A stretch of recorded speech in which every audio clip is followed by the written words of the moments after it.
Good morning, good afternoon, good night, whatever time it is when you're watching this. It's early August, Saturday afternoon. It's not extremely hot, but it is extremely humid. You can probably hear the air conditioner running in the background. I apologize for that, but gotta find a way to knock the humidity down so you can stand to be holed up in the shop working. So I'm going to try something a little different. I haven't made a video or posted a video in several years, but picked up this 56 210 Chevrolet two-door Post. My plan is to turn it into a drag-and-drive car, street car, drag car, with the goals of running hopefully low 10s, high 9s. We'll see how that turns out. Definitely not a show queen, but as most of you that are watching this probably know, not easy to find these cars with a clean title that aren't completely rusted out, that you don't have to go through bolt by bolt and spend thousands and thousands of dollars trying to to get it back to something solid for a decent price. So when I found this one, I was happy to be able to jump on it. So the goal here, as I was saying before, we're going to turn this into a drag and drive car. That's at least the plan. This car is sitting exactly how I found it back in late December, right after Christmas, just before the new year. Found it on Facebook Marketplace about 4 hours east of here. And the only thing that's been done is there was a ratchet strap holding this windshield in to get it home, because it's just sitting there. We had that ratchet strapped in, and it sat just like this, outside, covered up for a while, and then inside once I got my lift put in. But the car is completely untouched.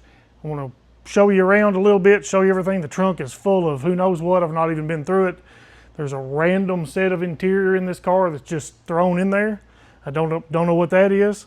So in a moment, I'm going to take you through, show you everything about it, and maybe dig through the trunk a little bit and see what's in there, and just kind of show you generally the overall condition, and then we'll talk about next steps. So here we go. We'll start just kind of a generic walk around. You can see this driver's side window's busted, passenger side glass, excuse me. Quite a bit of rust around the window channel here. This car's been painted. I'm not sure when. It's probably been painted multiple times, to be honest with you. Doesn't appear to be a whole lot of Bondo in this car, just from the old magnet test. You can tell also on the knock test that there's a lot of steel still in the car, but the paint job, I'll show you some interesting signs here in a minute of how quickly this last paint job was put together. You can see spots like this where it's just bare metal. Couple layers of paint have flaked away. You can see the rear package tray there. Trim's not in the best shape, but it's probably good enough for what the goal is here. See, it's kind of dirty.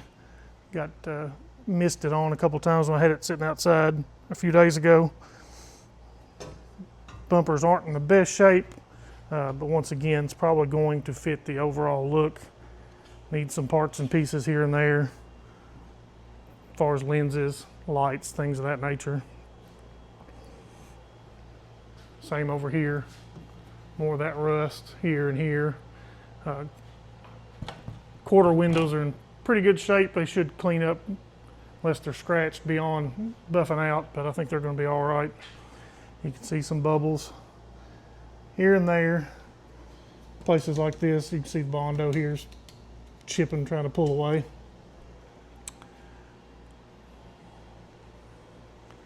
This is something interesting. Some of you may take an interest in. You see a lot of quote-unquote patina, fake patina, which obviously that's I'm not a fan of the color of this car overall. You can see here I've been playing around a little bit on the hood. I've got a 4-inch cowl hood on the way, so this hood's kind of a spare parts, if you will. But this rust right here, if you'll notice, this green and white, this area right here looked just like this until I did this just a few days ago. Get you up close on it there if it's not too much glare.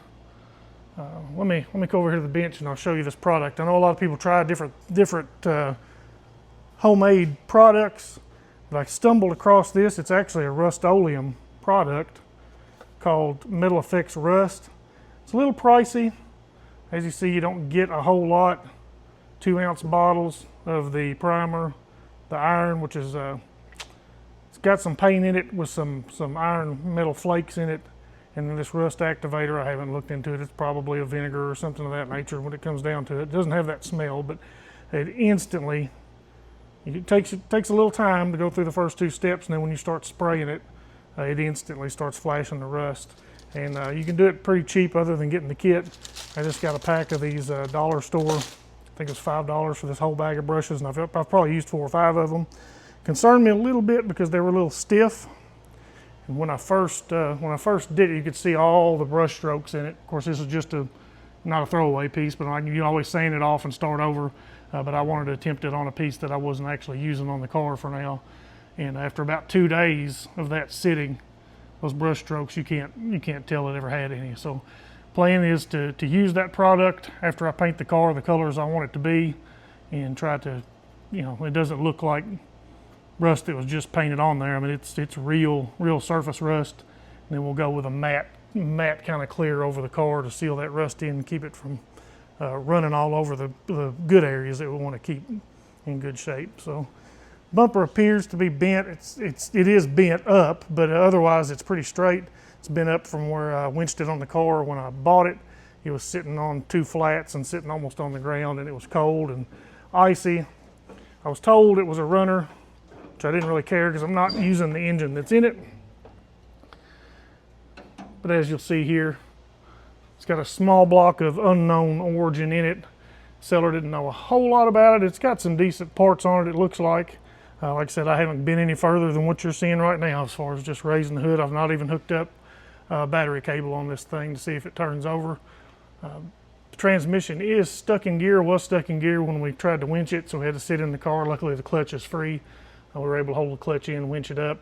I just disconnected the drive shaft on the trailer when we got home and was able to roll it off. But the plan, haven't decided yet whether I want to mess with trying to see if the engine will run, or if we're just going to go ahead and pull it, possibly sell it as is, or keep it for maybe a possible truck project down the road. But we'll see a little further in what that looks like. But as far as completeness, everything's there to make it run.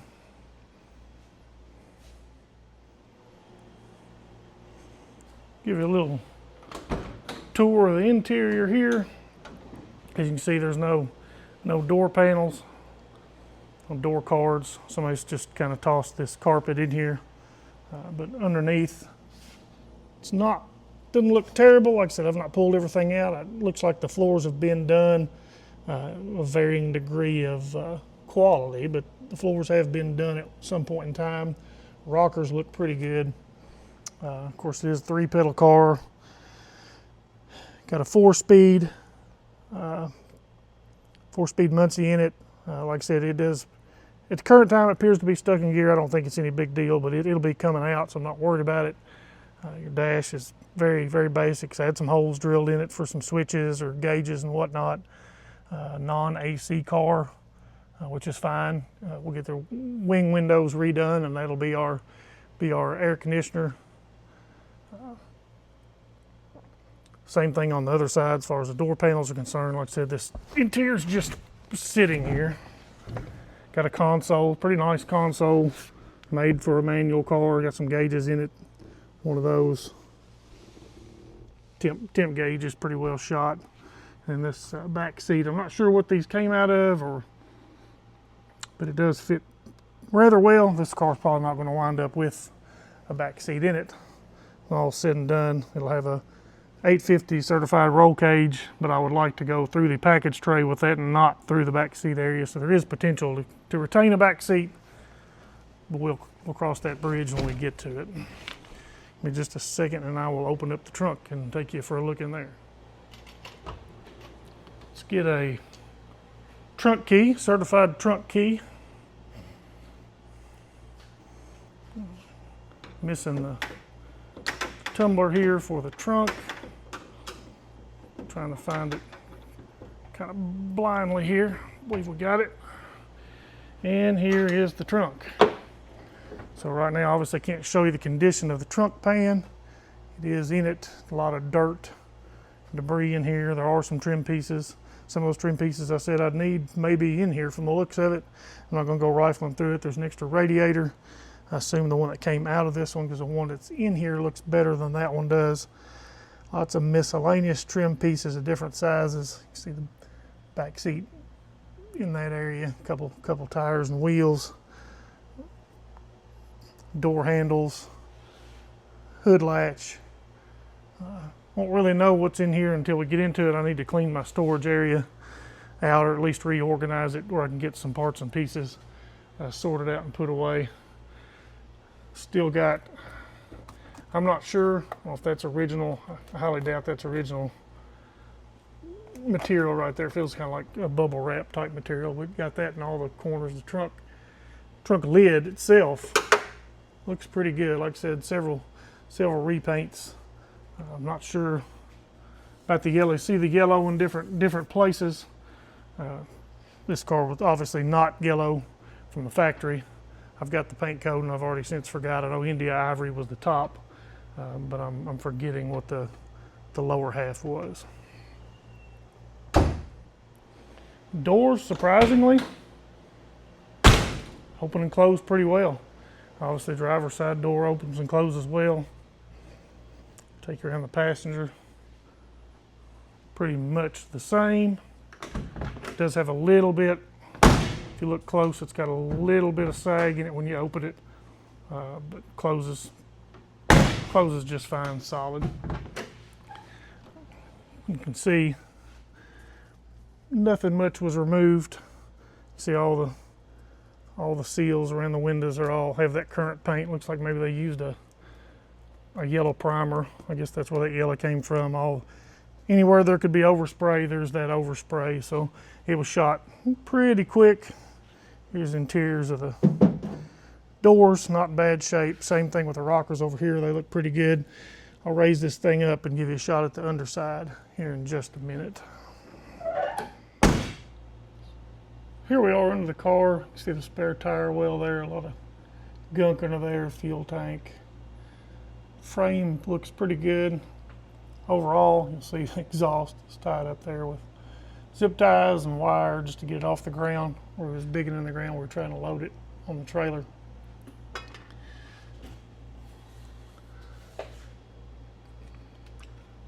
It's hard to see, but the wheel arches don't look bad. Of course, we're going to be mini tubbing that and widen those wheel wells out by at least a couple inches to get a bigger tire in there. Spring pocket kit, all those things. The plan right now, I think, is to stick with the leaf springs, maybe go mono leaf with cow tracks, use that spring pocket kit to get those springs under the frame instead of outboard of the frame. You see the frame is, from what I can tell, hadn't been cleaned up yet, but looks pretty good. Extremely dirty. The car was sitting almost on the ground, as I said, whenever I picked it up. But you can see a couple holes in the floor here and there, but they're not, they look to be somewhat cut. They're not rust holes. So the floor's had some work, transmission seal. Got a little weep there, leaking on my bridge jack. Front main on the engine's got a little leak too, very, very slight. Got a drip tray underneath that. And we'll know more about this frame. As you can see, there's a spot right there you can see it pretty good, and it's clean. Doesn't look to be any significant rust on the frame, which was the whole goal of what I was really looking for. I can work with about anything except for a junk frame, and this frame looks to be very solid, which is good because I couldn't get under the car when I agreed to buy it. So I was kind of going on what I could feel by reaching under it, and I didn't feel anything that was extremely concerning. See that inner rockers, surfaced rust only, don't look to have been replaced at all. They look to be original. Everything looks pretty good as far as that's concerned. So overall, pretty pleased with the kind of shape that everything underneath is in. I think I've got a good, solid starting point for what we're looking to do here. I don't know if you can tell or not. It's obviously pretty wavy. Any body work that's been done was kind of halfway done. It's a little harder to tell on camera, I think. I think on camera it probably looks straighter than it is. I guess you could say it's acceptable. It's never going to be a show car. It's never meant to be a show car. The paint's not going to look any better in a different color than it looks right now. It'd just be a different kind of appearance. I think my plan right now, anything can change. Keep from having to replace trim. You know, I've got spots like this in the trim in different places. but in my opinion, it kind of matches up with things like this, right? The rust and the pitting on the trim, the bumpers. I think I'll just leave that without even cleaning it up. May possibly put a different grill in it. Like I said, the hood's getting replaced with a fiberglass 4-inch cowl from Glass Tech that's already being made. That's already in the works. Should have that in the next few weeks. And so we'll begin working towards stripping this thing down as soon as possible. So next steps, I think pulling the front clip piece by piece, hood, fenders, grill, bumper, all those things. I want to separate them, keep it smaller package as possible so I can keep it in my storage unit behind the shop here. Don't really want to set the whole front clip here in the floor, it just takes up too much space. I need that space for parts coming in and to just move around and work in general. So I don't want to just leave the front clip laying around. I don't want to set it outside. I think the first thing, I'm going to kind of do things in reverse. I think I'm going to start from the outside in, fix those Bondo spots we talked about. I'm not going to worry about the waviness of the actual panels. There's not much I can do there. I'm not a professional body man by any means, so probably just be a waste of my time to even try that. I think I'm going to keep the trim up to the end of the quarters and then remove it on the doors and the front fenders, fill those holes in with slugs, and body work that a little bit, and then do the paint on the outside of the car first. I can do all the pieces that are off the car while they're off, so not a big deal there. Obviously pull the front and rear glass. The back is salvageable. The front's already cracked and broken. It's got to be replaced anyway, but that just make it easier when it comes time to work on the roll cage to not be constrained by the front and rear glass. We can lower all the other side glass. Of course, I'm not concerned about this busted one here, so no concerns there, and we can cover the wing windows if we need to do that, or pop the frames out. We may need to do that. May actually have to replace the glass. I'm not sure it's delaminating at the bottom, but it's probably okay for what we're looking to do. So originally I thought, you saw that where I was playing around on the hood with the kind of a teal color and the white. Definitely going to go with the white upper, kind of torn between that tealish color, not that exact color, but something like it, a turquoise-ish color, and then a kind of a darker bluish color on the bottom, either or. I think I'm leaning towards the turquoise at this point though. Obviously new wheels and tires will be completely different, but they're just on there for rollers now. Don't know if I'm going to keep the upper trim. It's a lot of filling if I don't, but just the kind of overall look we're going for, it may be best not to have it on there. So we will take it from there. I'll show you the engine, transmission that's going in this thing in just a moment, and then we're going to turbocharge it to try to get to our ultimate goal of low 10s, maybe even the high 9s sometime spring or next summer is the goal. So I'll show you what we're planning to put in this thing. It's Gen 4 5.3 LS, stock bottom end. Everything's been gone through. It's got 799 heads that have been reworked. Got a full Brian Tooley valve train in it, Brian Tooley camshaft. Had a 78 millimeter turbo. You can see the drain back down here on the pan for that. I'm not sure we're going to stick with the 78 millimeter on this car, if we're going to go to something like maybe a twin 63s. Haven't made up my mind on that. And then we've got an FTI built turbo 400 transmission here with an FTI converter that I cannot remember the stall. It's around a 3,500 stall speed. And that's the goal for what we're putting between the frame rails on this thing. So as we talked about, next steps, stripping the front off of it, getting it down to the firewall. May or may not run that engine just to see what we got there.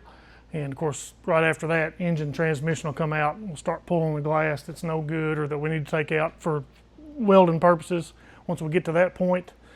And then we'll start on that outside in process of cosmetic work, right? What little we're going to do.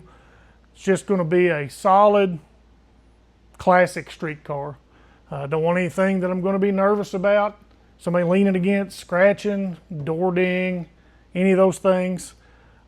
I appreciate show cars, understand the desire folks have for those cars, to have those cars and the work that goes into them. It's just not my thing to have something that I'm afraid to let somebody look at or crawl inside of, or something of that nature, right? It's just not my thing. There's enough stress in life without having to stress over a car that's worth $50,000 that you've got $75,000 or $80,000 into. Not that I have $75,000 or $80,000 laying around to do something like this. So either way, not going to happen for me. But I also look at it like this. You can go to any car show, and any of them that are just pristinely restored. You can go to any decent sized show and see 3 or 4 that you can't hardly tell the difference between. That's why I like a lot of these cars, like what I'm shooting for. Kind of got your own touch on them. They're still solid. They still look good, but they're personal, right? They kind of got no two look exactly alike. So that's kind of my goal there. So progress will be slow. Obviously, have a job, have a family. It's that time of year when things, not that things haven't been busy, but they continue to pick up. Kids going back to school. Work life gets busy this time of year as well, or more busy. And there's still things to take care of this time of year outside around the house that eat up a lot of time as well. So don't look for a weekly video. If I do 2 a month, I feel like I'm doing pretty good, maybe 1 a month. And if nobody wants to watch it, that's all right too. I'll have a history of everything from where we started to where we ended up at ultimately. And that's really the goal, is just to kind of document, kind of start to finish, cradle to grave type of thing. But along the way, if I find some tips and tricks that may be beneficial to somebody that's looking to do something like just a plain Jane everyday street car that you're not afraid of, somebody scratching at the local cruise in, or letting some kid climb in the seat and sit in it, things of that nature, then hopefully I'll be able to share some pointers with you, kind of like that rust trick I showed you earlier. Yeah, there's cheaper ways to do it. I really feel like those small bottles for $35 or $36 would do. You saw how big that patch was, and it was, just a couple brush strokes. It probably took, 15 minutes total time to do all that. Of course, you have to space it out. There's some time in between it, wait times between layers and in the different products. But all in all, it's super easy to do. I would say it looks authentic, but it looks authentic because it is. It's real rust. There's some tricks I've seen people do. They use this a lot on wood, furniture, and things of that nature. There's some things you'd do to make it look even more serious, I guess you'd say, where you can kind of bubble it up and then apply that. And I may look to do some of that in a couple spots, something like down here, quarter of the fenders, maybe over the wheel wells where you'd see something like that. I'm not going to overdo it. Don't want to make it look obvious. The goal is to not make it just look, like a canned patina job that just happened overnight. So anyway, if you made it this far, I really appreciate it. If you'd like to come back, there will be future videos. I just can't promise when. But if you do come back, we'll talk to you in the next one. Have a good day.